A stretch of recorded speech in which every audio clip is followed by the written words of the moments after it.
up, Pittsburgh Steelers fans? Matty Shannon White here with another series of Steelers Global Perspective content for your weekend, your Friday, Saturday, and Sunday, depending on when I put out the videos. But my man, Shannon White, how are you doing on this fine Thursday afternoon as we're doing a pre-record? We're back. Hey, I've been looking forward to it all week. I enjoy our discussions and then discussing everything in the threads with our community and with OTAs here.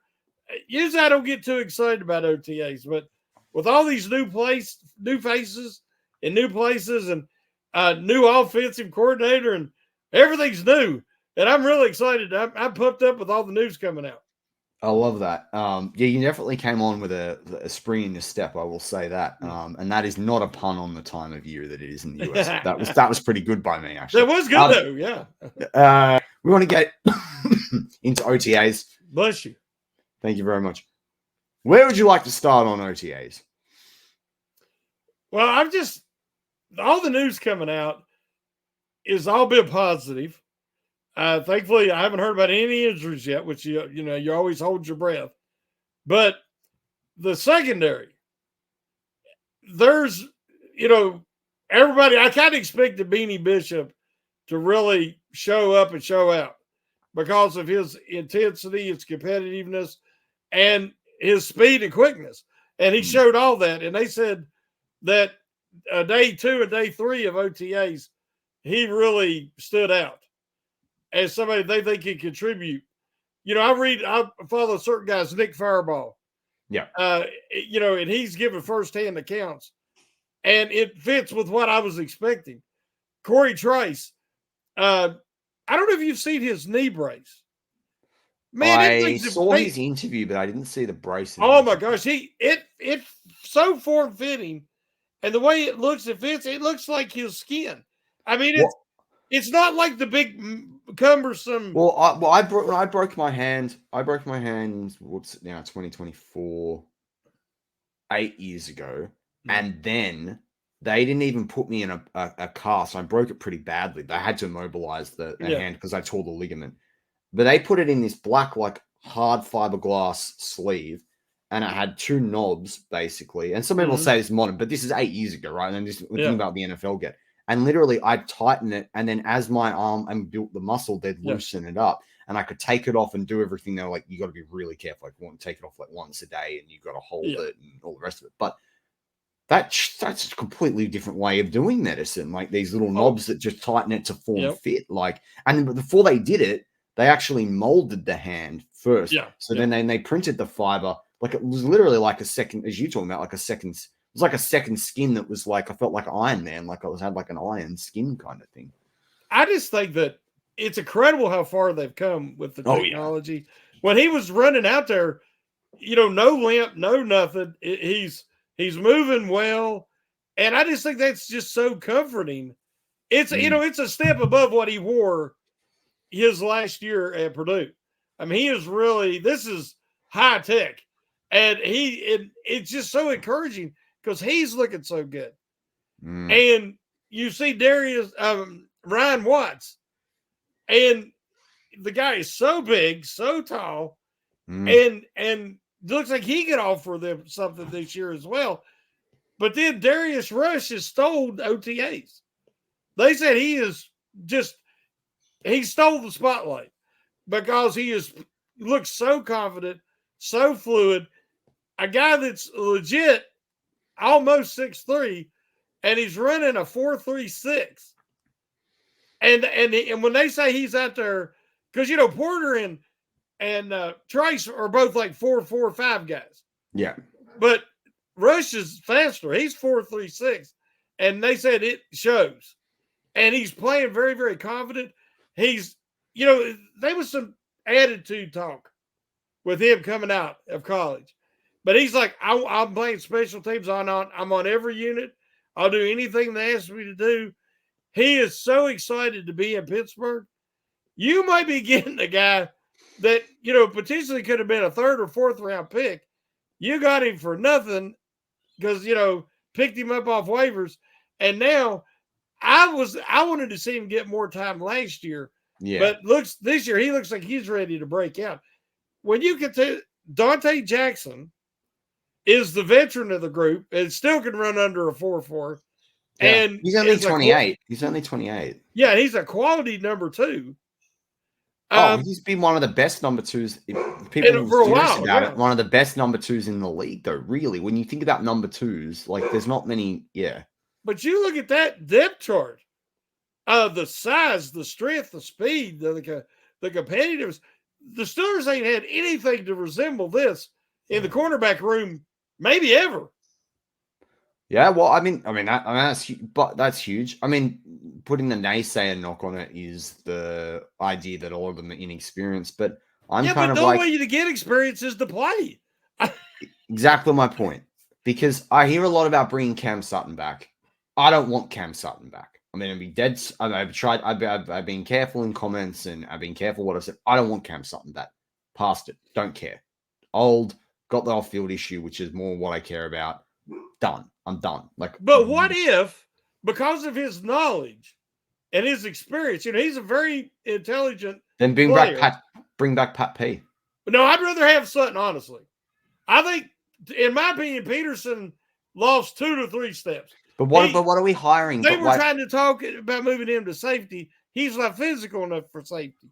Yeah. I think if you bring Sutton in, understand, I'm not giving him anything. But if you bring him in to be kind of a veteran, because he knows that defense, you bring him in to help these young guys, and then he has to make the team. Matty, looking at this depth chart, he probably wouldn't make a team.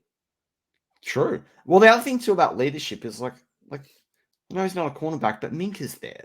They've got leader. My point is, you don't need to bring, I don't think you need to bring something in for leadership. Let these kids sink or swim. They've played enough college. A lot of them have been there. It's even though Trice has been off the field, you and I talked a lot about Trice and what he could be in the last couple of weeks.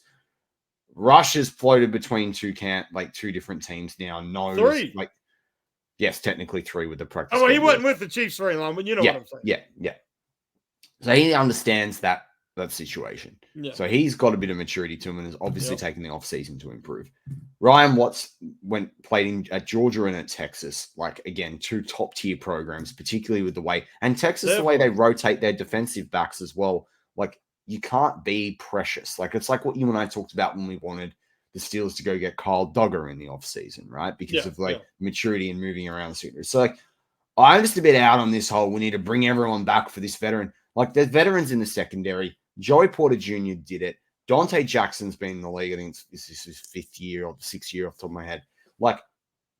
I'm kind of a bit I think it's a moot point. Is my point? What if this? What if instead of Sutton, they sign Simmons and have some 3 safety looks with all that size they got? You're adding Simmons too. I mean, we've talked a lot about wide receivers, so I don't want to go back there. But if I've got spare money on the ledger right now, I'm probably not But the point is, then you've owned Simmons, then you got to play Simmons. Then that's less reps for someone else. I'm kind of give the but Elliott can come off the bench. Pardon? Deshaun Elliott can come off the bench. He doesn't have to be the starter.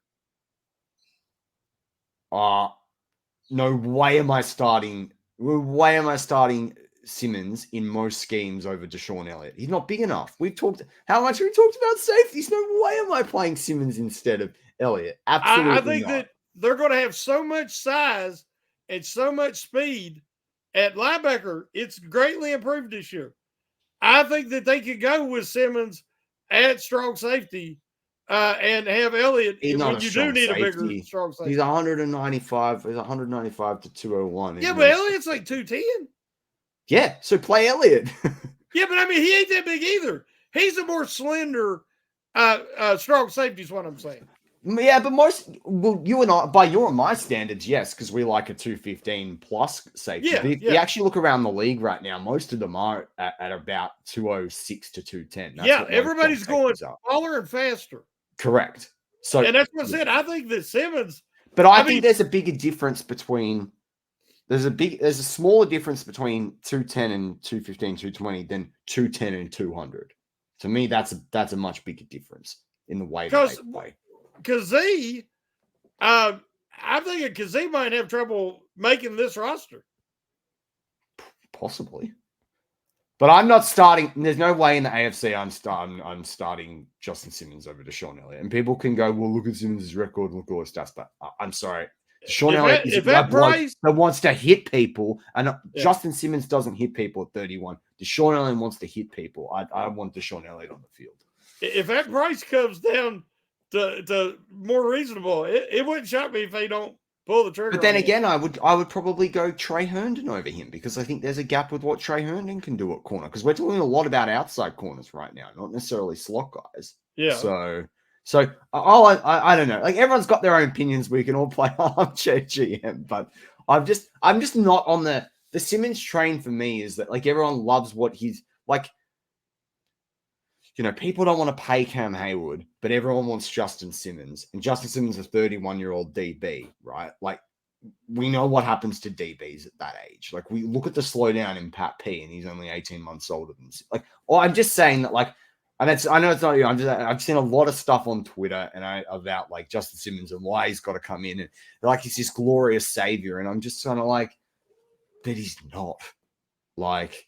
Even if you bring him in and just use him in 3 safety packages, if you'd say they stick with Elliott, if something happens to Fitzpatrick again, totally, then you have probably the best replacement for Fitzpatrick in the league because they're very similar. No, look, I'm not saying I hate I don't want him on the Steelers. I just think that I just want it to be the right price. Yeah, the right price is the vet minimum plus maybe $500,000 in incentives for me. That's what it is. I don't know what it would be. I heard now it was just the number somebody threw out there, 3 or 4 million.